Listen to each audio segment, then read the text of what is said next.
बिस्मिल्लाहिर्रहमानिर्रहीम अस्सलामु अलैकुम। आज की वीडियो में मैं आपके सामने कुछ बातें रखूँगा एडमिशन कन्फ़र्म होने के बाद की, और इसके अलावा एडमिशन सबमिट करने के बाद आज हम जानेंगे इस वीडियो में कि जब आप अपना दाखिला भिजवा देते हैं उसके बाद क्या प्रोसीजर होता है और मुख्तलिफ़ क्लासेस में किस तरह से स्टडी चलेगी। तो मैं आपको बताता हूँ कि अभी जो सेमेस्टर चल रहा है जिसके एडमिशन हो रहे हैं वो हैं स्प्रिंग 2023 के।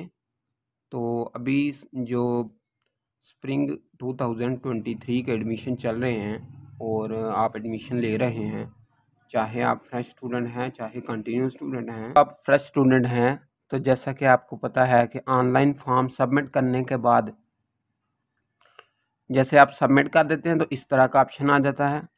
इसके बाद यहाँ पे वेरीफाइड का ऑप्शन आ जाता है। उसके बाद जैसे एडमिशन कन्फर्म हो जाता है तो यहाँ पे आपका मैट्रिकुलेशन का ऑप्शन दे दिया जाता है। इसका मतलब ये है कि आपका एडमिशन कन्फर्म हो चुका है। जैसे ही ये आता है आप इसको ओपन करते हैं और आपको अपना CMS का ID और पासवर्ड मिल जाता है। अब इसके बाद दूसरा मरहला होता है कि आपके कौन कौन से सब्जेक्ट कन्फर्म हुए हैं। अगर तो आपने ख़ुद दाखिला भेजा है तो आप को पहले ही पता है कि आपने कौन से सब्जेक्ट, अगर आपने किसी से दाखिला भिजवाया है तो उससे भी आप पूछ सकते हैं। अदरवाइज़ आपके CMS के ऊपर भी शो करेंगे। किस तरह शो करेंगे? फॉर एग्ज़ाम्पल हम यूनिवर्सिटी की मेन वेबसाइट पे CMS के ऑप्शन के ऊपर आते हैं, फर्स्ट लिंक को क्लिक करते हैं। यहाँ पे वो वाला हमने यूज़र ID और पासवर्ड लगाना है जो हमें यहाँ पे मिला है। इसको ओपन करने के बाद तो हमने लगाया और साइन इन किया।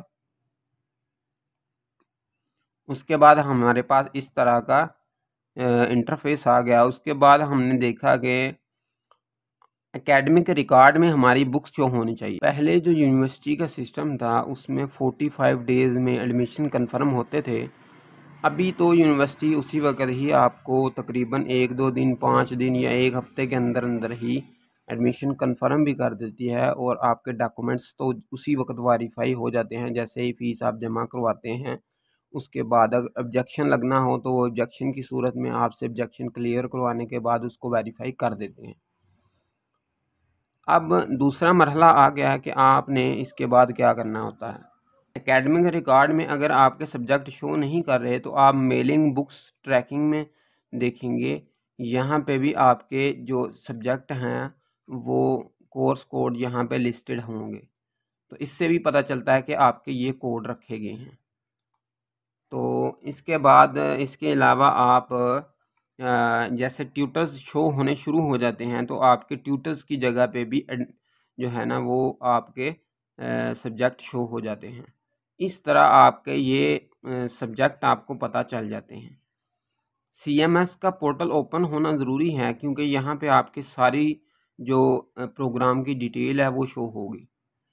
तो इसके बाद आपने क्या करना है कि अब यहाँ पे आ जाती है कि आपका प्रोग्राम कौन सा है। अगर आपका BA प्रोग्राम है या इससे नीचे मैट्रिक प्रोग्राम है या B.Ed FA प्रोग्राम है तो उसके लिए ये है कि यूनिवर्सिटी अपनी वेबसाइट के ऊपर असाइनमेंट की डेट शो करेगी। आपने उस डेट से पहले पहले असाइनमेंट जमा करवानी होगी। तो अगर हम बात करें इसकी कि कब तक आपने असाइनमेंट जमा करवानी है, देखें मैट्रिक का जो और FA का जो सिस्टम है, आपका जो स्टडी पीरियड है वो 1 मई से लेकर 31 अगस्त तक होता है स्प्रिंग का, और आटम का 1 नवंबर से लेकर 28 फरवरी तक। तो अगर हम स्प्रिंग की बात करें तो स्प्रिंग के जो एग्ज़ाम हैं वो कंडक्ट किए जाते हैं 1 सितंबर से लेकर 30 सितंबर तक, और जो ऑटम सेमेस्टर है उसके एग्ज़ाम आपके कंडक्ट किए जाते हैं 1 मार्च से लेकर 31 मार्च तक। तो इस तरह मई के मिड में आपका रिज़ल्ट आ जाता है ऑटम का, और नवंबर के मिड में आपका स्प्रिंग का रिज़ल्ट आ जाता है।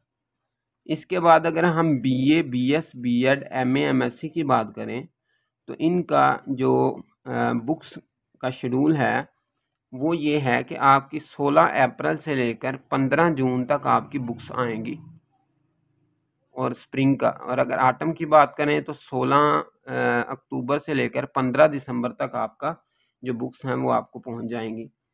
स्टडी पीरियड की बात करें तो 16 दिसंबर से 15 अप्रैल तक इसका स्टडी पीरियड है आटम सेमेस्टर का। स्प्रिंग सेमेस्टर की बात करें तो 16 जून से लेकर 15 अक्टूबर तक आपका जो है ना ये स्टडी पीरियड है। एग्ज़ाम की बात करें तो आपके आटम सेमेस्टर के एग्ज़ाम जो है ना वो 16 अप्रैल से 31 मई तक, जैसे कि अभी इसके आटम के एग्ज़ाम स्टार्ट हो चुके हैं। और अगर हम स्प्रिंग की बात करें तो 16 अक्टूबर से 30 नवंबर तक आपके एग्ज़ाम होंगे। और इस तरह जुलाई के मिड में आपका रिज़ल्ट आ जाएगा और स्प्रिंग का जो रिज़ल्ट है वो जनवरी के मिड में आ जाएगा। इस तरह ये सिस्टम चलता रहेगा। तो ये तो हो गया आपके एग्ज़ाम की असाइनमेंट की बात। लेकिन अगर हम बीएस, बीएड और एमए, एमएससी की बात करें जो कि डिस्टेंस लर्निंग मोड के ऊपर है, उसकी अगर हम बात करें तो उसकी वर्कशॉप और क्विज़ का सिस्टम भी चलता है, वो आपके एग्ज़ाम से पहले तक होगा। जैसे कि असाइनमेंट्स उधर आप असाइनमेंट तैयार करेंगे और इधर आप क्विज़ ये वर्कशॉप अटेंड करेंगे। वर्कशॉप आपकी कंप्लीट ऑनलाइन होगी और वो इसके ऊपर आगे ही एलएमएस के ऊपर आपने अटेंड करनी होगी। उसका यूज़र आईडी और पासवर्ड भी यूनिवर्सिटी आपको जारी करेगी। ये मैं क्लासेस की बात कर रहा हूँ बीए से ऊपर वाली क्लासेस की। बीए मैट्रिक एफए की बात नहीं कर रहा, इनकी कोई वर्कशॉप नहीं होती और ये क्लासेस की सिर्फ असाइनमेंट और एग्ज़ाम होते हैं। इस तरह आपका ये सिस्टम चलेगा। तो उम्मीद है कि आपको समझ आ गई है कि आप एडमिशन भेजने के बाद आगे का प्रोसीजर क्या है। अगर फिर भी कोई क्वेश्चन है तो आप पूछ लें, कमेंट सेक्शन में पूछ सकते हैं। मैंने इसमें नंबर दिया हुआ है अपना, आप उसमें पूछ सकते हैं। इसके अलावा जो कोई क्वेश्चन है, और काइंडली वो क्वेश्चन ना पूछें जो ऑलरेडी मैं वीडियो में बता चुका हूँ। बहुत से स्टूडेंट वही क्वेश्चन पूछते हैं जो मैं वीडियो में ऑलरेडी बता चुका होता हूँ। इससे टाइम भी ज़ाया होता है। तो फिर कुछ लोगों को लगता है कि मैं कमेंट्स में आपके आंसर नहीं दे रहा, हालांकि वो क्वेश्चन का आंसर वीडियो में मौजूद होता है। तो अपना बहुत सा ख्याल रखिएगा और नए आने वाले जितने व्यूवर्स हैं वो चैनल को लाजमी सब्सक्राइब करके बेल आइकन को प्रेस कर दें ताकि तमाम तरह की वीडियोज़ आप तक पहुँचती रहें।